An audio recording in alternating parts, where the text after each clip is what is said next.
And I'm so glad that you said that, Pam. And I have been thinking as I was preparing this about how to address the fact that, of course, there's a war happening right now. And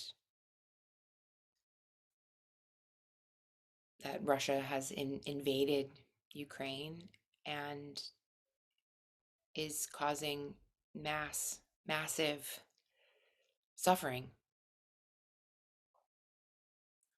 violence and disruption and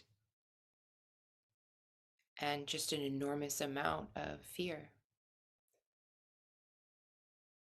And it seems absolutely unjust, wrong, and horrible.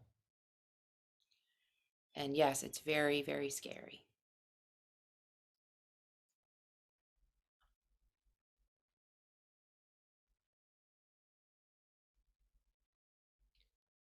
The way that I look at it, these are not times to abandon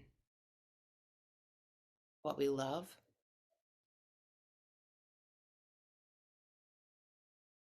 but to recommit to what we love most.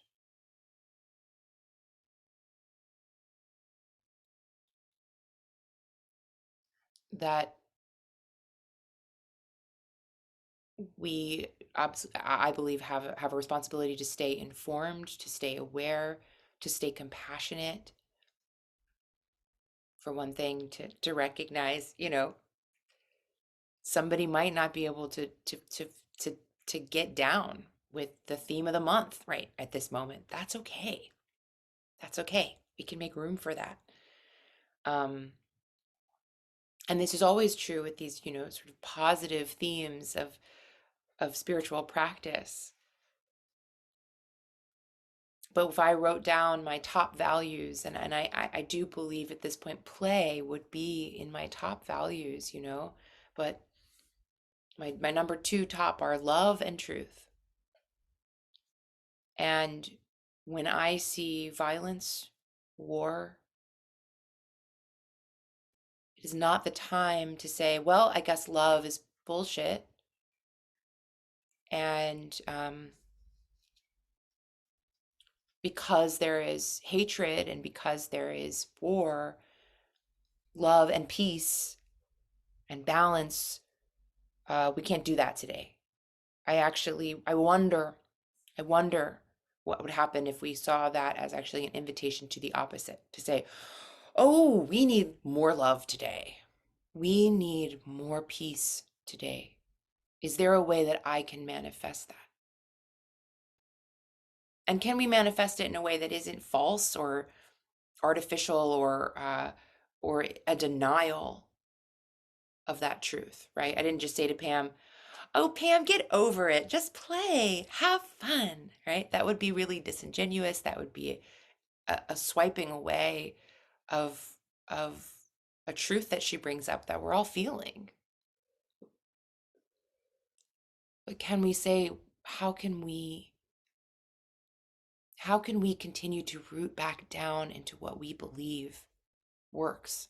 Because I know, so I know, just to wrap this up, I'll go back to my example of my depression, that being in those spaces, what was really happening is I was questioning my values. I was questioning the values that I share with all of you here. And I was going, maybe it's not really true. I was questioning, where are my teachers? I don't know if Nisargadatta is oddly not sitting right next to me, the book, but in those moments where I would say, I don't think I can get excited about the future anymore. Um, the world is too messed up and people are too broken. I'm too broken. I was saying, I think that my teacher is wrong.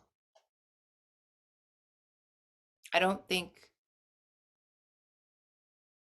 life is the way that they described it. and saying, I think that person that admired that sunset the other night was wrong. You know, I think that maybe the person who goes nuts over a beautiful poem or play or song, yeah, the truth is the world is messed up. And what I'm saying is that whatever your values are, whatever you really believe is true, whatever, when you hear it or see it, you go, yes. Make extra space and time for that when there is despair as much as you can. Give it some room, in here with all of the fear and the anger and the sadness. Don't shut out don't shut out joy and play and laughter. Let it know that it's welcome here, especially here. And let it know that it's not alone here. There's other stuff here too, and that it's all here to balance. None of these things are meant to, we're not just play. We're not. It's not the only important thing. We're so complicated. Um, but I do believe this. I believe in a sense, if we are going to move on to a world that is not obsessed with war and stealing land and resources from each other and from our earth, that kind of competition, right? Not done in the spirit of play, competition of mine, not yours. I win. Making the game into something as if it's real, as if you can win. If we're going to move on past that, we absolutely need to access our creativity, our imagination, our joy, our true nature, our innate sense. We need to get beyond this ego mind and its agendas. And I believe that play does that. I believe that valuing play gives us access to what we're going to need in order to creatively, collectively, collaboratively manifest something different than what we've been doing. And that we have work to do, absolutely, but we also have play to do. And if we cannot do it in the spirit of play, it's going to be a lot harder, it's going to take a lot longer. We're not going to be able to enjoy and appreciate life as we go, life as imperfect as it is.